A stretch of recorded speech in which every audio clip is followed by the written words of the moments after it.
వారి ఇంట్లో నివసించదు అనే విషయాన్ని గురించి ఈ వీడియోలో తెలుసుకుందాం.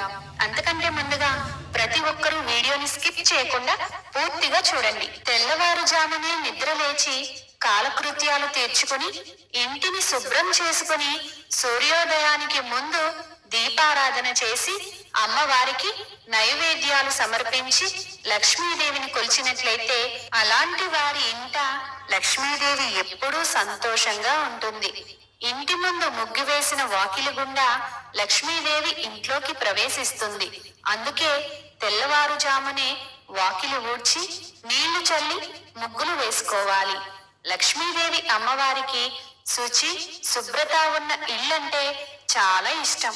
అందువలన ఇంట్లో పాడైపోయిన వస్తువులు, విరిగిపోయిన మరియు చెడిపోయిన వస్తువులు ఉంటే ఎప్పటికప్పుడు వాటిని బయటపడేయాలి. అలాగే పాడైన గడియారాలు, పగిలిన అద్దాలు, చిరిగిన మరియు వాడని వస్త్రాలు ఇంటి లోపల అస్సలు ఉంచకూడదు. మీ ఇంటి గడప ముందు చెప్పులు పడేయకూడదు. గడప లక్ష్మీదేవి యొక్క స్వరూపం. అందువలన గడప తొక్కుకుంటూ ఇంట్లోకి రావడం, గడప మీద కూర్చోవడం, గడపకు అటు ఇటు కాలు వేసి నిలుచోవడం వంటి పనులు అస్సలు చేయకూడదు. పసుపు మరియు కుంకుమ గడపలకు రాయడం వలన అవి లక్ష్మీదేవికి ఆహ్వానం పలుకుతాయి.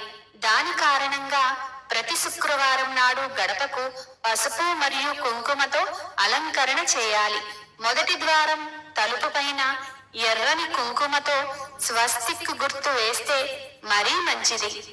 ఏ ఇంట్లో అయితే భార్యాభర్తలు రోజు గొడవ పడతారో, ఏ ఇంట్లో అయితే ఇల్లాలు నిరంతరం అసంతృప్తిగా ఉంటారో ఆ ఇంట్లో లక్ష్మీదేవి రావడానికి నిరాకరిస్తుంది. ఇంటి ఇల్లాలు ఏడుపు ఆ ఇంటికి మంచిది కాదు. ఇంటి ఇల్లాలు గట్టిగా మాట్లాడటం, నట్టింట్లో చెడు మాటలు, చెడు తిట్లు తిట్టడం, స్నానం చేయకుండా ఇల్లంతా కలియ తిరగడం వంటివి చేయడం మంచిది కాదు. ఏ ఇంట్లో అయితే అబద్ధాలు చెప్పేవాళ్ళు, ఎక్కువగా నిద్రించేవారు మరియు బద్ధకస్తులు ఉంటారో అక్కడ లక్ష్మీదేవి అమ్మవారు అస్సలు ఉండదు.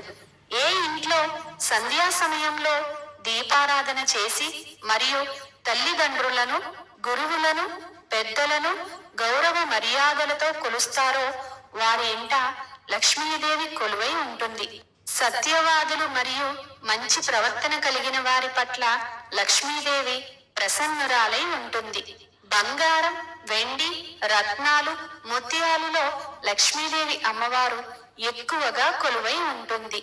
ఏ ఇంట్లో అయితే చిల్లర పైసలు, పువ్వులను మరియు మిగిలిన అన్నాన్ని నిర్లక్ష్యంగా పడేస్తారో వారు అమ్మవారి అనుగ్రహం పొందలేరు. ఉదయం మరియు సంధ్యా సమయ నియమాలు పాటించేవారు, మంగళ శుక్రవారాలు పూజలు చేసేవారు, లక్ష్మిని గౌరవించేవారు, అవసరాన్ని బట్టి దానం చేసిన వారు అమ్మవారికి అత్యంత ఇష్టమైన వారిగా ఉంటారు. ప్రతి శుక్రవారం రోజున తలస్నానం చేసి ఎర్రని వస్త్రాలు మరియు పువ్వులు ధరించి లక్ష్మీ పూజ చేసేవారు ఆ అమ్మవారి అనుగ్రహం పొందుతారు. ఈ వీడియోకి ప్రతి ఒక్కరూ లైక్ చేయండి.